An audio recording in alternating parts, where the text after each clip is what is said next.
Réunion en session extraordinaire depuis le mardi 4 février sur demande du président de la République, Félix-Antoine Tshisekedi Tshilombo. Les deux chambres du Parlement ont adopté séparément le mercredi 5 février le rapport final de la commission mise en place pour examiner le voies et moyens politiques et diplomatiques de sortie de crise face à la situation sécuritaire qui prévaut dans la partie est du pays. Sous la conduite du speaker de la chambre basse du Parlement, les élus du peuple ont travaillé d'arrache-pied pendant 2 jours en plénière comme en commission pour élaborer leurs recommandations axées particulièrement sur le volet politique et diplomatique. La grande commission mixte paritaire Assemblée nationale Sénat était composée notamment des commissions mixtes paritaires Défense et sécurité, Relations extérieures, PAJ, socio-culturelle, économique et financière.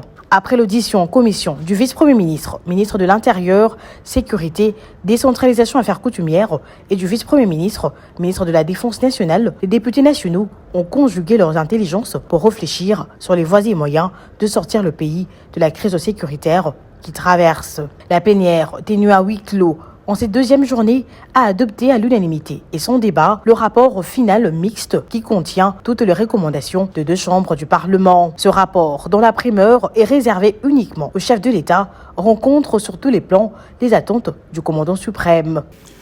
Aujourd'hui, dans la méthodologie concertée avec le Sénat, nous avons auditionné séparément les rapports identiques de ces 5 commissions paritaires mixtes. C'est ainsi que nous avons passé en revue les rapports de la commission paritaire politique, administrative et juridique, les rapports de la commission mixte paritaire défense et sécurité, le rapport de la commission mixte socio-culturelle, les rapports de la commission mixte paritaire économique et financière, les rapports de la commission mixte paritaire relations extérieures. Nous annonçons au public et toute notre satisfaction pour le travail de qualité réalisé par les honorables députés et les honorables sénateurs qui se sont mis d'accord sur les matières principales sous forme des recommandations à remettre au président de la République.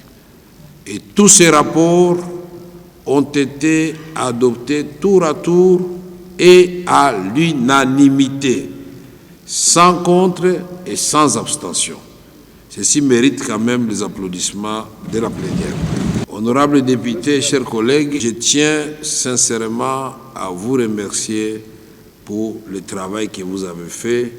Vous avez démontré encore une fois de plus, au regard de vos recommandations et résolutions, que le Congo, c'est un pays de paix, un pays qui veut la paix chez nous et ailleurs et impulser le développement.